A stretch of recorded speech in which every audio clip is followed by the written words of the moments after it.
Kadambari silks లో కళ్యాణ కమనీయం సెల్ మార్చ్ 6 నుండి 19 వరకు ప్రతి 15,000 బ్రైడల్ సారీస్ కొనుగోలుపై ఒక gold coin.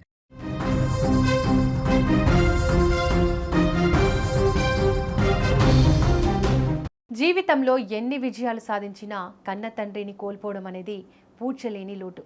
Big Boss season 9 contestant Demon Pawan ప్రస్తుతం అటువంటి ఒక తీరని వేదనలో ఉన్నాడు.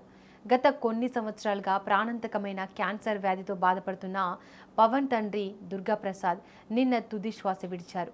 నిన్న రాత్రి హైదరాబాద్ నుంచి తండ్రి భౌతిక కాయాన్ని స్వస్థలమైన పశ్చిమ గోదావరి జిల్లా తణుకుకు తరలించారు. ఈరోజు దుర్గాప్రసాద్ అంత్యక్రియలు ముగిశాయి. అంత్యక్రియల సమయంలో పవన్ తనను తాను నియంత్రించుకోలేకపోయాడు. తండ్రి మృతదేహం పక్కనే గంటల తరబడి నిలబడి కన్నీరు మున్నీరుగా విలిపించాడు. చిన్నప్పటి నుంచి తన ఎదుగుదల కోసం తండ్రి పడిన శ్రమను గుర్తు చేసుకుంటూ చివరి చూపు చూస్తూ వెక్కి వెక్కి ఏడవడం అక్కడ ఉన్న ప్రతి ఒక్కరిని కలిచివేసిందే. తన జీవితంలో అతిపెద్ద సపోర్ట్ను కోల్పోయానన్న బాధ పవన్ ముఖంలో స్పష్టంగా కనిపించింది.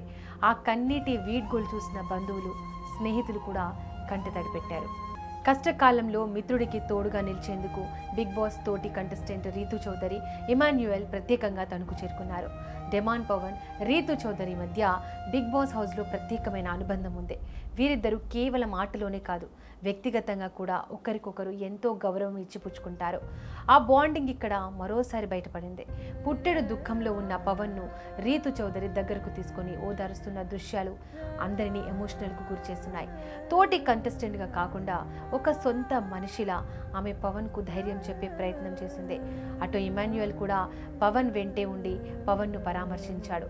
బిగ్ బాస్ హౌస్లో పవన్ తన తండ్రి అనారోగ్యం గురించి ప్రస్తావించినప్పుడల్లా రీతు అతడికి మానసిక ధైర్యాన్ని ఇచ్చేది. తండ్రి కోలుకోవడానికి పవన్ పడిన ఆరాటం రీతుకి బాగా తెలుసు. అందుకే ఈ విపత్కర సమయంలో ఆమె పవన్ను ఒంటరిని చేయకుండా తన వంతుగా అండగా నిలబడింది.